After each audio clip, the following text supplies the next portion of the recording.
خواہشات ہمیں نماز پڑھنے سے روکتی ہیں. کامیابیاں، پلاننگ، منصوبے، ہماری دکان، مکان، بیوی، بچے، گھر بار، اور ہماری ڈگری، ہماری کامیابیاں، یہ بہت ساری چیزیں ہمیں نمازوں سے روکتی ہیں. ان تمام چیزوں کو روکا جائے گا مگر نماز کو روکا نہیں جائے گا، نماز کو چھوڑا نہیں جائے گا.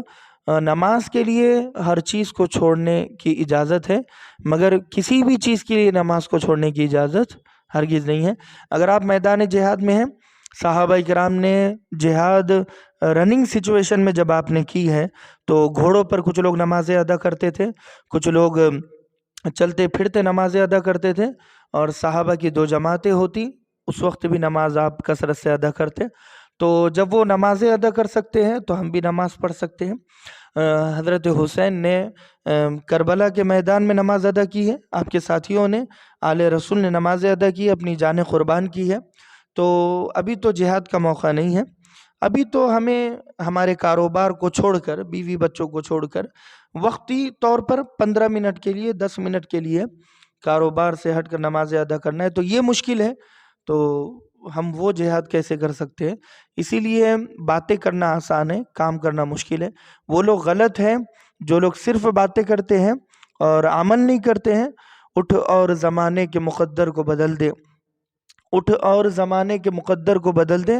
تو مرد مسلمان ہے تو پیغام عمل دے. ہمارا عمل اللہ تبارک و تعالیٰ دیکھے گا. والعصر ان الانسان لفی خسر، قسم ہے زمانے کی، انسان نقصان میں ہے.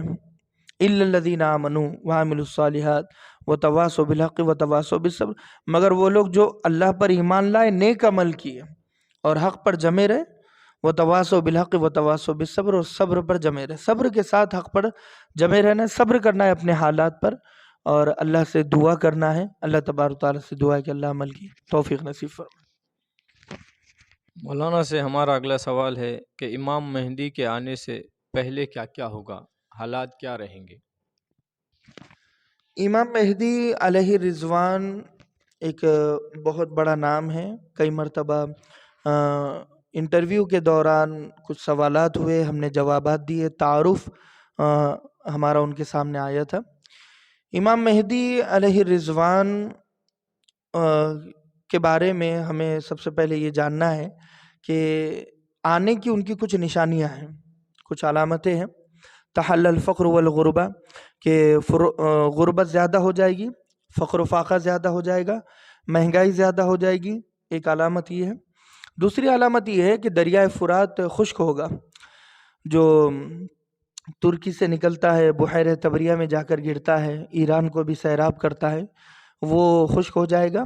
اور کمال اتا ترک ڈیم ترکی نے بنایا ہے، وہ دریائے فرات کو اس میں ڈالنے کی تیاری کر رہے ہیں. جیسے ہی وہ دریائے فرات کو اس میں ڈال دے گا تو وہ خشک ہو جائے گا. یہ نشانی پوری ہو جائے گی.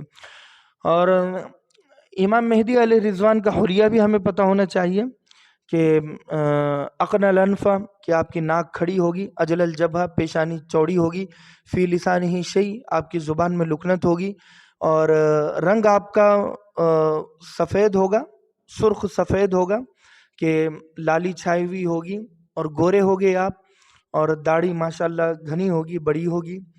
اور تو شکیل بن حنیف جو فتنہ گھوم رہا ہے، اس کا رنگ سانولا ہے، کالا کلر ہے، اور داڑھی بھی اس کی ویسی نہیں ہے جیسے امام مہدی علیہ رضوان کی ہوگی، اور ناک بھی کھڑی نہیں ہے. اور امام مہدی علیہ رضوان آل رسول سے ہوگے، وہ آل رسول سے نہیں ہے.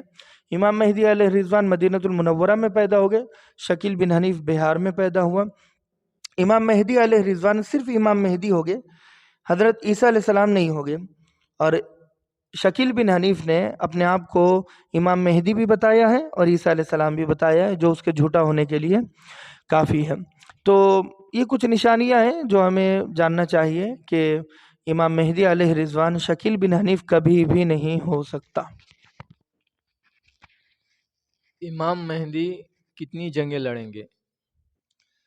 امام مہدی علیہ رضوان 4 جنگیں لڑیں گے. کہ تقاتلون بجزیرۃ العرب، پہلی جنگ آپ کی عرب سے ہوگی. آج جیسے ہم دیکھ رہے ہیں کہ محمد بن سلمان ہے، وہ دھیرے دھیرے اسلام کی شبیہ کو خراب کر رہا ہے، بگاڑ رہا ہے، کہ عورتوں کا بغیر محرم کے باہر نکل جانا، ڈرائیونگ کرنا اور اسٹیج شو ہونا اور بے پردگی عام ہونا، شراب کا بکنا اور اسکرٹ کا بکنا اور غیر اسلامی لباس کا وہاں پر بیچنا خریدنے کا جو اس نے ماحول بنایا، ناچنے گانے کا ماحول، پینے کا ماحول اور ہیلووین بنایا گیا وہاں پر اور بہت ساری چیزیں، برتھ ڈے منایا گیا وہاں پر، تھیٹر کھولے گئے وہاں پر اور وہاں پر سٹہ جوا بڑے پیمانے پر کھیلا جا رہا ہے اور حرم کو پامال کیا جا رہا ہے. تو دھیرے دھیرے اور حالات خراب ہو گئے، سنگین ہو گئے اور ایک وقت آئے گا کہ امام مہدی علیہ رضوان پہلی جنگ عرب سے لڑیں گے اور آپ کو فتح حاصل ہوگی. دوسری جنگ آپ کی ایرانیوں سے ہوگی، فارس کے. تو جو شیعہ ہو گئے ان سے بھی آپ کی جنگ ہوگی کیونکہ وہ بھی مذہب اسلام سے پھر چکے ہیں اور خلاف سنت اپنی زندگی گزار رہے ہیں. عقیدے میں ان کی بہت بڑی کمی ہے، وہ کسی اور کو امام مہدی مانتے ہیں. امام مہدی کا تصور کچھ اور ہے، وہ حضرت علی کو خدا کہتے ہیں اور نعوذ باللہ اہل رسول کے بارے میں، اصحاب رسول کے بارے میں نامناسب جملے بولتے ہیں جو میں ابھی آپ کے سامنے دہرا نہیں سکتا. تو شیعہ سے آپ کی جنگ ہوگی، ایرانیوں سے. اس کے بعد تیسری جنگ ورلڈ وار 3 ہوگی. تو تقاتلون الروم یعنی عیسائیوں سے آپ کی جنگ ہوگی، اس میں یہودی بھی ہوگے اور عالم کفر ہوگا، جیسے ہندو بھی ہوگے اور سکھ بھی ہوگے، عیسائی، یہود، ہنود، یہ ساری چیزیں ہوگی اور یہ سارے مل کر امام مہدی سے جنگ لڑے گے. ورلڈ وار 3 ہوگی اور اس میں فتح حاصل ہوگی. فلسطین میں وہ جنگ ہوگی اور اللہ آپ کو فتح حاصل کرے گا. چوتھی جنگ آپ کی ہوگی قسطنطنیہ استنبول سے، جسے استنبول بھی کہا جاتا ہے. ترکی بھی دھیرے دھیرے اسلام سے نیچے اترے گا اور اس سے جنگ حضرت امام مہدی علیہ رضوان لڑے گی اور فتح حاصل ہوگی. ایک سوال آیا ہے مولانا کہ ہر سال 4 ماہ لگانا اور مقام پر آ کر نماز سے غفلت، اس کے بارے میں بتائیے. جماعت میں 4 مہینے کے لیے جانا بہت اچھی بات ہے.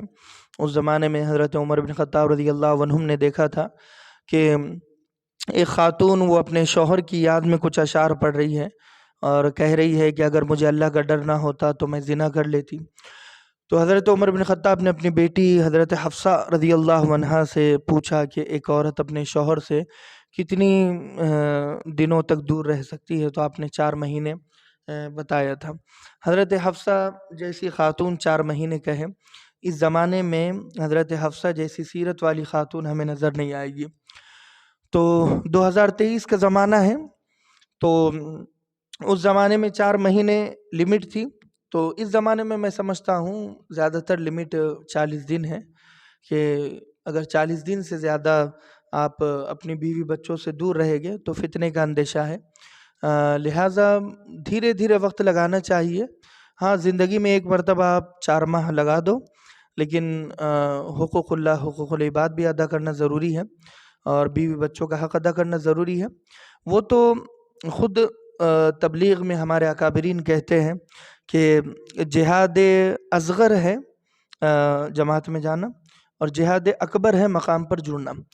تو 4 مہینے لگانا یہ میٹر نہیں کرتا، میٹر یہ کرتا ہے کہ آپ مقام پر مقامی کام میں جڑتے ہیں یا نہیں جڑتے ہیں. آپ گشت کر رہے ہیں، ملاقاتیں کر رہے ہیں اور اس سے زیادہ ضروری نمازیں ہیں کہ آپ فجر کی نماز میں پہلی صف میں آپ حاضر ہوتے ہیں یا نہیں ہوتے، ظہر، عصر، مغرب، عشاء کی پابندی ہے یا نہیں ہے، جمعہ کی پابندی ہے یا نہیں ہے، سچ آپ بولتے ہیں یا نہیں بولتے اور جھوٹ آپ کتنا بولتے ہیں، دھوکہ کتنا دیتے ہیں. تو اپنے آپ کو بدلنا